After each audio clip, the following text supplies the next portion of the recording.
దేవుడు చెప్పిన మాట ఏంటంటే, నిన్ను వలె నీ పొరుగువాన్ని ప్రేమించమన్నాడు దేవుడు. పొరుగువాన్ని, కనిపించే పొరుగువాన్ని ప్రేమించినప్పుడు కనపడిన దేవుడిని ఎలా ప్రేమిస్తావు? ఈరోజు నేను అడుగుతున్నాను. పొరుగువాన్ని ప్రేమతో పలకరించాలి, ప్రేమగా మాట్లాడాలి. అందుకే మీ సహనం సకల జనులకు తెలియజేయమన్నాడు దేవుడు. మీ సహనం అంటే ఏదైతే నీ సహనం ఉందో, ఒకసారి నీ ఇరుగు పొరుగులు కావచ్చు, నీ బంధువులు కావచ్చు, నీ తోటివారు అవ్వచ్చు, నీ సహవాసులు కావచ్చు, నిన్ను కొంచెం ఇరిటేట్ చేస్తూ ఉంటారు.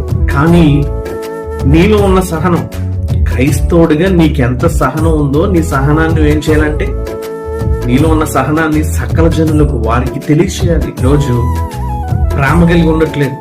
ద్వేషభావాలు, ద్వేషాలు, కోపాలు, అహంకారాలు, అసూయలు. ఈ లోకంలో ఎప్పుడు ఉంటామో ఎప్పుడు పోతామో తెలియదు కదా. నిజమే. ఈ మాటలు వింటున్న నీకు ఈరోజు ఒక శాపుని హెచ్చరిస్తున్న మాటలు ఏంటంటే, ప్రేమ కలిగి ఉండటకు ప్రయాసపడు. అందరితో ప్రేమగా ఉండు.